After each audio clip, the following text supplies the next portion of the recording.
이번 주 알아야 할 세 가지는 이렇게 꼽아봤습니다. 첫째, 푸틴은 옛 소련의 영광을 재현하기를 원하며 이를 위해서는 단기간의 경제적 손실은 감내할 것이다. 둘째, 미국과 유럽연합의 대규모 제재에도 시장은 이제 우크라이나에서의 더 큰 뉴스는 없을 것이다. 이렇게 생각하고 있다.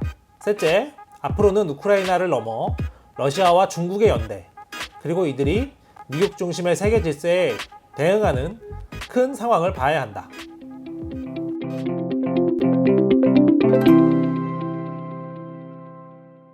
여러분 안녕하세요. 결국 우려하던 일이 터졌습니다. 러시아에서 전쟁이 발생한 건데요. 러시아군이 결국 분쟁 지역인 동부 그리고 일부 남부 지역만이 아닌 우크라이나 전역에 걸쳐서 공격을 감행했습니다. 사실 월가도 이 부분에 관해서는 제대로 예측하지 못했었는데요. 최근까지도 월가는 설마 전쟁이 나겠느냐, 혹은 나더라도 일부 지역에 그칠 것이다. 러시아가 잃는 게 너무 많아서 푸틴 대통령이 그렇게 하지는 못할 것이다. 이렇게 생각했었습니다. 하지만 푸틴 대통령의 생각은 달랐죠. 먼저 푸틴 대통령 관련 내용입니다. 사실 푸틴 대통령은 전쟁 발발 전에는 우크라이나를 침공할 의사가 없다, 외교에 열려있다는 식으로 얘기해왔고, 우크라이나 국경을 러시아군이 넘었을 때도 우크라이나를 점령할 의도가 없다, 여전히 외교에 열려있다, 이런 식으로 거짓말을 해왔습니다. 따지고 보면 처음부터 외교에 관한 의지는 전혀 없었다고 해도 과언이 아닌데요. 이런 기만술로 서방과 월가 그리고 시장을 속여왔던 겁니다. 그래서 전문가들 사이에서는 이제 푸틴 대통령을 경제 제재로는 막을 수 없다, 이런 인식이 확산하고 있는데요. 푸틴 대통령의 최측근을 제재한들 푸틴 대통령이 눈 하나 깜짝하지 않는다는 겁니다. 예를 들어서 시진핑 중국 국가주석이 자신의 측근을 미국이 제재했다고 해서 미국에 양보를 할 수 있을까요? 사실 이제 러시아와 중국은 개인과 기업보다 조직과 국가 그리고 체제가 더 중요한 나라가 되어버렸기 때문이죠. 그래서 제재로는 이들을 막기가 쉽지 않습니다. 러시아만 해도 이제 러시아 국영기업의 추가 손실, 그리고 은행 제재를 통한 은행의 피해, 이런 것이 있을 수도 있는데 푸틴 대통령은 여기에도 별로 신경 쓰지 않습니다.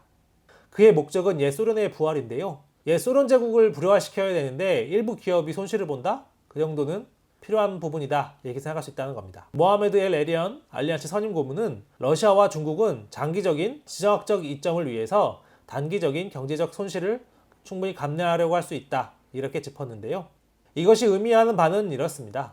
당분간 서방인 제재가 이루어지더라도 러시아는 우크라이나에서의 상황을 그대로 유지하려고 할 것이고 지금의 주도권을 놓지 않으려고 할 것이다, 이것입니다. 특히 우크라이나의 칠러 정권, 즉 꼭두각시 정부를 세우기 전까지는 절대로 물러나려고 하지 않을 것인데요.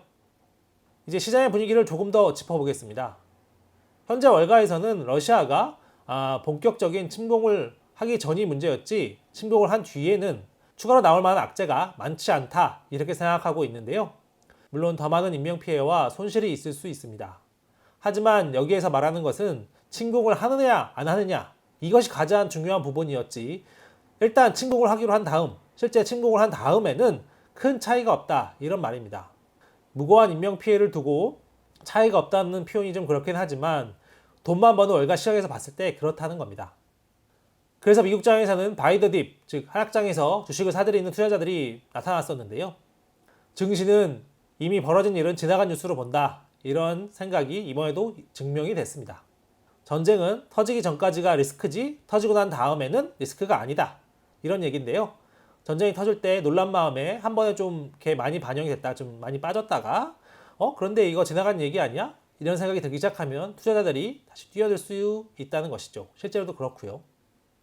물론 이제 사태의 수준과 정도에 따라 다르겠지만 증시는 항상 미래, 즉 앞을 본다는 점 유념할 필요가 있겠습니다.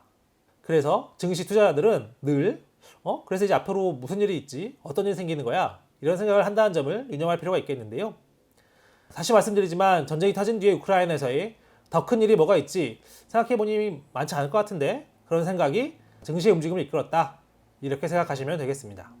이제 마지막으로 글로벌 정세에 대해서 좀 더 짚어볼 텐데요. 미국은 사실 이번에 체면을 좀 구기게 됐습니다. 외교를 통해 즉 간접적으로 러시아를 압박해 우크라이나 침공을 막아보려고 했지만 수포로 돌아갔기 때문이지요. 중요한 것은 이제 우크라이나뿐만 아니라 대만에서도 비슷한 우려가 나오고 있다는 점입니다.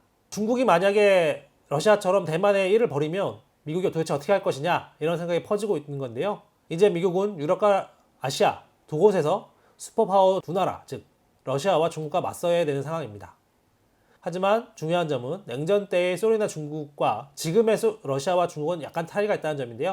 중국의 경제적 규모가 상당히 커졌다는 점입니다. 푸틴 대통령의 보관 가운데 하나는 서방에서 제재를 받더라도 중국과 손을 잡으면 그럭저럭 살만은 할 것이다. 그런 생각이 깔려 있는데요. 이 얘기인즉 앞으로 미국과 유럽 그리고 일본까지 포함한 이런 서방 국가들과 러시아와 중국의 싸움이 치열해질 것이라는 얘기입니다. 각종 제재와 그에 따른 맞보복, 통상마차들이 더 거세질 수 있겠는데요.